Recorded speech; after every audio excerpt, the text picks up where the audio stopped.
नमस्कार, Asian public TV में आपका स्वागत है। मैं हूं डॉक्टर शिशिर उपाध्याय। इंटरनेशनल खबरों में सबसे पहले नेपाल से खबर। नेपाली धर्मगुरु राम बहादुर बोमजन के भक्त उन्हें भगवान बुद्ध का अवतार कहते हैं। रिपोर्ट्स के मुताबिक वह 16 साल की उम्र में तपस्या करने जंगल चले गए थे। कोर्ट ने उन्हें नाबालिग के यौन उत्पीड़न का दोषी पाया और अब मामले में 1 जुलाई को सजा सुनाई जाएगी। रिपोर्ट के मुताबिक राम बहादुर को कम से कम 12 साल की जेल हो सकती है। नेपाल पुलिस के सेंट्रल इन्वेस्टिगेशन ब्यूरो ने धर्मगुरु राम बहादुर बोमजन को गिरफ्तार किया था। इस साल जनवरी में राम बहादुर की गिरफ्तारी के दौरान पुलिस ने उनके घर से 30 मिलियन नेपाली रुपए जब्त किए थे। इसके अलावा 16 देशों की करेंसी भी मिली थी। राम बहादुर के भक्तों की मुताबिक उनके काफ़ी कम उम्र में तपस्या शुरू कर दी थी। वह बिना पानी, भोजन, नींद के साधना करते हैं। अमेरिका में एक इंडो अमेरिकन कपल को H1B1 वीजा फ्रॉड के आरोप में जेल भेजा गया है। कंप्यूटर वर्ल्ड में प्रकाशित रिपोर्ट के अनुसार इस कपल ने धोखाधड़ी से करीब $20 मिलियन कमाए हैं। अमेरिकी अधिकारियों की जांच के बाद वर्जीनिया के एसवर्न में रहने वाले राजू कसूरी और उनके पत्नी स्मृति झारिया को 15 साल की अवधि में फर्जी तरीके से 800 से ज़्यादा वीजा आवेदन करने का आरोपी पाया गया है। अगर उन पर यह आरोप साबित हो जाता है तो कपल को 4 अन्य आरोपियों के साथ अमेरिका की जेल में 10 से 30 साल तक की सजा भुगतनी होगी। पाकिस्तान में प्रधानमंत्री नरेंद्र मोदी के तीसरी बार सत्ता में आने के बाद अब पाकिस्तान भारत से संबंध सुधारना चाहता है। भारत पाकिस्तान के बीच कुछ समय से तनाव देखा गया है। पाकिस्तान कोई भी कदम भारत के चुनाव परिणाम के बाद लेना चाहता था। चुनावों के बाद फिर पाकिस्तान रिश्ते सुधारने में लग गया है। पाकिस्तान के डिप्टी प्रधानमंत्री एवं विदेश मंत्री इसहाक डार ने भारत के लिए एक सकारात्मक संदेश भेजा।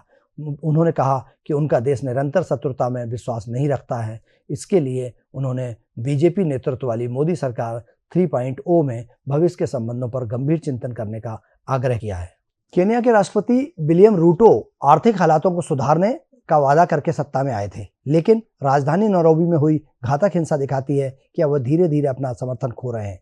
केन्या पूर्वी अफ्रीका के सबसे स्थिर लोकतांत्रिक देशों में से एक है, लेकिन अब यहाँ प्रदर्शन देखने को मिल रहा है। प्रदर्शनकारी संसद में घुस गए, इसके बाद संसद भाग खड़े हुए। प्रदर्शनकारियों ने संसद के एक हिस्से में आग लगा दी। पुलिस ने आंसू गैस के गोले दागे। इसके अलावा गोलीबारी में 5 लोगों की मौत हो गई है। केन्या में 80,000 से 1 लाख भारतीय रहते हैं जिनकी जान को खतरा है। भारतीयों के लिए उच्च आयोग ने एडवाइजरी जारी की है। राष्ट्रपति विलियम रूटो ने विरोध प्रदर्शन की निंदा करते हुए इसे देशद्रोही बताया है। सारा विवाद एक वित्त विधेयक को लेकर है जिसमें कई तरह के टैक्स बढ़ाने हैं। युवाओं के नेतृत्व वाले एक मूवमेंट ने राष्ट्रपति विलियम रूटो की सरकार को वित्त विधेयक पारित करने के खिलाफ चेतावनी दी थी।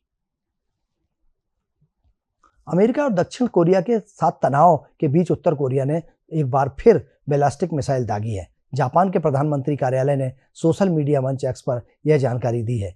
उनका कहना है कि उत्तर कोरिया ने संदिग्ध बैलिस्टिक मिसाइल हमले किए हैं, इसलिए देश में अलर्ट जारी किया जा रहा है। इस जानकारी के कुछ मिनट बाद ही जापान के प्रधानमंत्री कार्यालय ने एक और ट्वीट किया। उन्होंने कहा कि उत्तर कोरिया द्वारा दागी गई संदिग्ध बैलिस्टिक मिसाइल के जापान पहुंचने की संभावना नहीं है, इसलिए अलर्ट हटाया जा रहा है। वहीं पीएमओ ने लोगों से आग्रह किया है किसी भी तरह की कोई जानकारी मिलने पर तुरंत सूचना दें।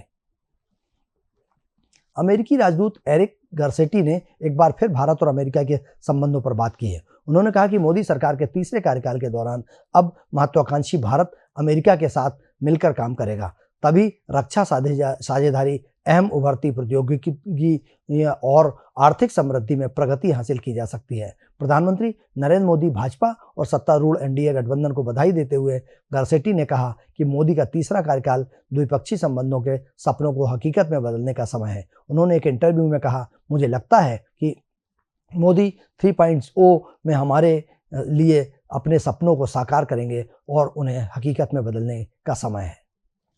ब्रिटेन की एक चौंकाने वाली खबर ब्रिटेन से सामने आई है। यहाँ एक भारतीय मूल की 8 सप्ताह की गर्भवती महिला को गलत आरोपों में जेल की सजा काटनी पड़ी है। यह मामला अब इसलिए सामने आया क्योंकि इंग्लैंड में एक डाकघर की भारतीय मूल की पूर्व प्रबंधक ने उस इंजीनियर की माफ़ी को स्वीकार करने से इनकार कर दिया है जिसके सबूत के चलते उन्हें दोषी ठहराया गया था। 47 साल की सीमा मिश्रा की सजा अप्रैल 2021 में रद्द कर दी गई थी। उस समय अदालत ने अपना फैसला सुनाते हुए कहा था कि महिला को 12 साल पहले गलत आरोपों में दोषी माना गया था। बता दें कि महिला पर आरोप था कि उसने उप डाकपाल के पद पर कार्यरत होते हुए डाकघर की शाखा से 75,000 पाउंड चोरी किए थे।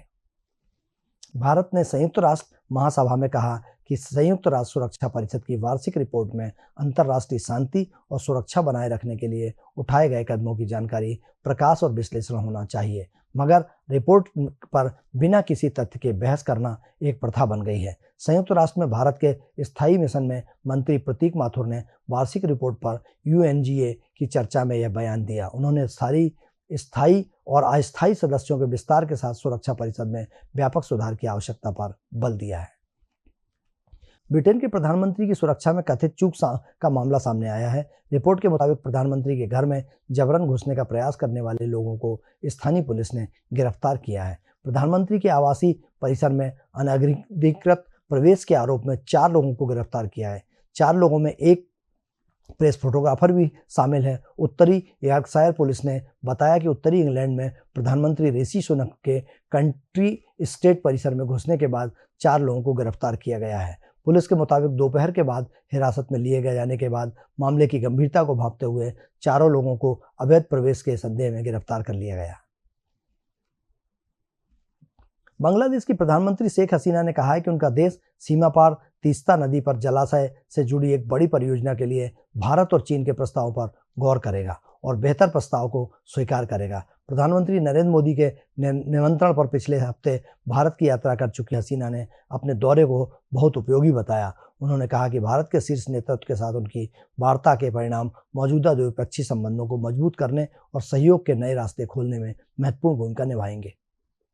एशियन पब्लिक टीवी पर इंटरनेशनल खबरों में फिलहाल इतना ही। आप बने रहिए एशियन पब्लिक टीवी पर। मुझे दीजिए इजाजत। नमस्कार।